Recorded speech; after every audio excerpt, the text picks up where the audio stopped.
বেকার যুবকরা দীর্ঘ 8 বছর পেরিয়েছে কিন্তু এখনো স্কুল সার্ভিস কমিশন শিক্ষক পদে নতুন করে নিয়োগ করতে পারেনি।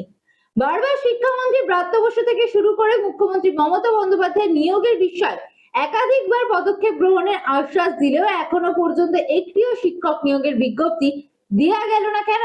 তারই প্রতিবাদে আজ তারা কালীঘাটের অভিযানে অংশ নেয়। বেকার যুবকদের কালীঘাট অভিযান। দীর্ঘ 8 বছর এখনো স্কুল সার্ভিস কমিশন শিক্ষক পদের নতুন করে নিয়োগ করতে পারেনি। বারবার শিক্ষামন্ত্রী থেকে শুরু করে মুখ্যমন্ত্রী মমতা বন্দ্যোপাধ্যায় নিয়োগের বিষয়ে একাধিকবার পদক্ষেপ গ্রহণের আশ্বাস দিলেও এখনো পর্যন্ত কেন একটিও শিক্ষক নিয়োগের বিজ্ঞপ্তি দেওয়া গেল না, সেই বিষয়ে চাকরি প্রার্থীরা রাজপথে প্রশ্ন তুলতে শুরু করেছে। তারই প্রতিবাদে আজকে তারা কালীঘাট অভিযান করেন। চাকরি প্রার্থীরা কোনো রকম ভাবে যাতে কালীঘাটের উদ্দেশ্যে যেতে না পারেন, মুখ্যমন্ত্রীর বাড়ির চত্বরে কোনো রকম ভাবে চাকরি প্রার্থীরা যাতে পৌঁছতে না পারে, সেই কারণে নিরাপত্তা বেষ্টনী করা হয়েছে। তবে চাকরি প্রার্থীরা হাজরা মোড়ে আসলে তারা যখন কালীঘাটের উদ্দেশ্যে রওনা শুরু করলো, তখন আচমকাই পুলিশ তাদেরকে ধরা পাকড়াও করে প্রিজম ভ্যানে করে লালবাজারের উদ্দেশ্যে নিয়ে যাওয়া হলো। আচ্ছা, আজকে আমাদের West Bengal new SSC SLST group C group D একতা মঞ্চের তরফ থেকে আজকে আমাদের এই কালীঘাট অভিযানের ডাক। আমরা এখানে সবাই মিলে জমায়েত হয়েছি। আমাদের আজকে যে মূল বক্তব্য সে হচ্ছে যে বিগত 8 বছর ধরে পশ্চিমবঙ্গে স্কুল সার্ভিস কমিশনের কোনো পরীক্ষা হয়নি। আমরা একাধিকবার রাজ্যের বিভিন্ন প্রশাসনিক দপ্তরে জানিয়েছি বিষয়টি, বিভিন্ন জেলায় ডিএম এবং ডিআইকে ডেপুটেশন দিয়েছি। স্কুল সার্ভিস কমিশন, শিক্ষামন্ত্রী, এমনকি নবান্নেও বারবার জানানোর পরেও সরকার কিন্তু কোনো সদর্থক পদক্ষেপ নেয়নি। আজকে আমরা আবার সবাই মিলে সমবেত হয়েছি। আজকে আমাদের এই হাজরা মোড়ে, আজকে যতীন দাস পার্কে, এখান থেকে আমরা মিছিল করে যাব কালীঘাট। এখান থেকে আমাদের দাবি একটাই যে ইমিডিয়েটলি পশ্চিমবঙ্গে নিউ এসএসসির নোটিফিকেশান জারি করতে হবে। আমি আবারও বলছি, নতুন এসএসসি পরীক্ষার বিজ্ঞপ্তি জারি করতে হবে। মাধ্যমিক, উচ্চ মাধ্যমিক এবং উচ্চ প্রাথমিকের নতুন বিজ্ঞপ্তি জারি করতে হবে। একই সাথে কোভিডের সময় যে কর্মনাশা 2 বছর, এই 2 বছরে যে চাকরি প্রার্থীদের যে বয়স, সে বয়স বেড়ে যাওয়ায় যে চাকরির আবেদনের ক্ষেত্রে বয়সসীমা সেটাকে বাড়াতে হবে। একই সাথে রাজ্যের যে শিক্ষাকর্মী অর্থাৎ গ্রুপ সি গ্রুপ ডি যে চাকরি প্রার্থী, সেই সমস্ত চাকরি প্রার্থীদের বিজ্ঞপ্তি ইমিডিয়েটলি জারি করতে হবে। এই আমাদের মূল দাবি। আজকে 23টি জেলার ছেলেমেয়েরা এখানে উপস্থিত হয়েছে, বিভিন্ন জেলার দূর দূরান্ত থেকে এসছে ছেলেমেয়েরা। একটাই দাবি, এসএসএলএসটির বা এসএসসির নতুন নোটিফিকেশন। আজকে আমরা যাব, মাননীয়ার কাছে ডেপুটেশন প্রদান করব। আমাদের পরীক্ষা হয়নি, আমরা পরীক্ষার জন্য দাবি জানাচ্ছি। বিগত 8 বছরে পশ্চিমবঙ্গে বছর বছর 10,000 বিএড প্রার্থী পাস করে গেছে, তার সংখ্যা এখন 5-6 লক্ষ ছাড়িয়েছে। কিন্তু সেই বিএড করা চাকরি প্রার্থীরা যাবে কোথায়? তারা আমরা এসএসসি চাকরি প্রার্থী, এসএলএসটি চাকরি প্রার্থী নতুন বিজ্ঞপ্তির দাবি জানাচ্ছি। স্কুল সার্ভিস কমিশনের নতুন বিজ্ঞপ্তির দাবিতে আজকে আমরা এখানে সমবেত হয়েছি। একই সাথে গ্রুপ সি গ্রুপ ডির যে নতুন নোটিফিকেশন তারও দাবি জানাচ্ছি। একই সাথে কোভিডের যে 2 বছর নষ্ট হয়েছে ছেলেমেয়েদের, সেই জন্য চাকরিতে আবেদনের ক্ষেত্রে বয়সসীমা 2 বছর বৃদ্ধির দাবি জানাচ্ছি।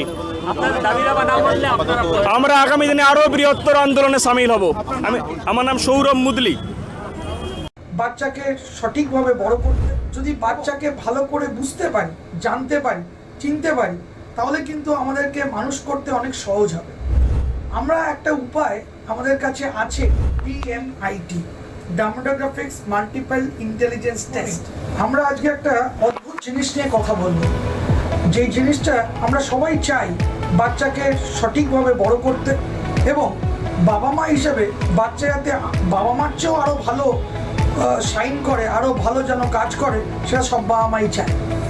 এর জন্য আমরা যদি বাচ্চাকে ভালো করে বুঝতে পারি, জানতে পারি, চিনতে পারি, তাহলে কিন্তু আমাদেরকে মানুষ করতে অনেক সহজ হবে। আমরা একটা উপায় আমাদের কাছে আছে, যেই একটা টেস্টের মাধ্যমে, সেই টেস্টটার নাম হচ্ছে DMIT, demographics multiple intelligence test. এই টেস্টের মাধ্যমে আমরা বাচ্চার ইনবর্ন ট্যালেন্ট, ইনবর্ন স্ট্রেংথস, বাচ্চার এরিয়াস অফ ডেভেলপমেন্ট, বাচ্চার কোন দিকে ন্যাক আছে, বাচ্চা কীরমভাবে পড়াশোনা করতে চায়, কীরমভাবে লোকের সঙ্গে মিশতে চায়, এই সব জিনিসগুলো আমরা বাচ্চার সম্বন্ধে জানতে পারবো সঠিকভাবে। যদি আমরা এটা জানতে পারি, তাহলে আমরা বাচ্চাকে সেই রকমভাবে তৈরি করতে পারবো, এবং তৈরি করতে পারলে বাচ্চা ভালো ফল করবে, শুধু পরীক্ষায় না, জীবনও সে ভালো করে দাঁড়াবে, যেটা সব বাবা মার ইচ্ছে। হ্যাঁ, আমরা আজকে এখন দেখাবো এই যে অদ্ভুত যে প্রসেস বা অদ্ভুত যে একটা টেস্ট, সেই টেস্টটা কি করে হয়। যে টেস্টটার নাম DMIT, dermatoglyphics multiple intelligence test. Saugata, এবার তুমি শুরু করো। আমরা একটা ফিঙ্গারপ্রিন্ট মেশিন নিয়ে এই কাজটা করা হয় এবং এই ফিঙ্গারপ্রিন্ট মেশিনে কিন্তু শুধু DMITর জন্যই কাজগুলো করা যায়। প্রথমে আমরা লেফট হ্যান্ডগুলোকে আগে নেব, তারপরে আমরা রাইট হ্যান্ড নেব। এই দুটোরই আমরা ফিঙ্গারপ্রিন্টগুলো নেব এবং 3 রকম শেপে নেব, সামনে সাইড 3 রকম করে নেব, যাতে করে আমরা অ্যাকুরেট টু অ্যাকুরেট রেজাল্ট পেতে পারি। অনেকেই একবার নিয়ে রেজাল্ট বের করে, কিন্তু সবচেয়ে বেশি অ্যাকুরেট চাইতে হলে একটা ফিঙ্গারকে 3 রকম অ্যাঙ্গেলে নিয়ে আমরা এই কাজটা করি।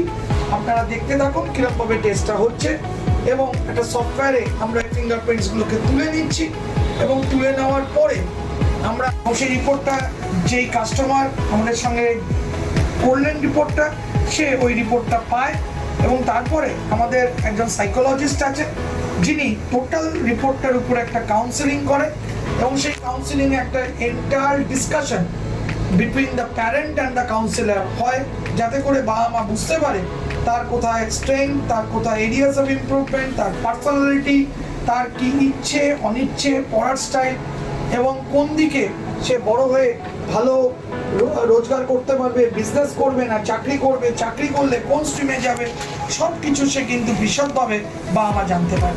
এর সম্বন্ধে বিশদ জানতে যোগাযোগ করুন eMerit Solutions এবং আমাদের ফোন নাম্বার এবং ইমেল আইডি, হোয়াটসঅ্যাপ নাম্বার সব স্ক্রিনে ডেমনস্ট্রেট হচ্ছে বা ডিসপ্লে হচ্ছে।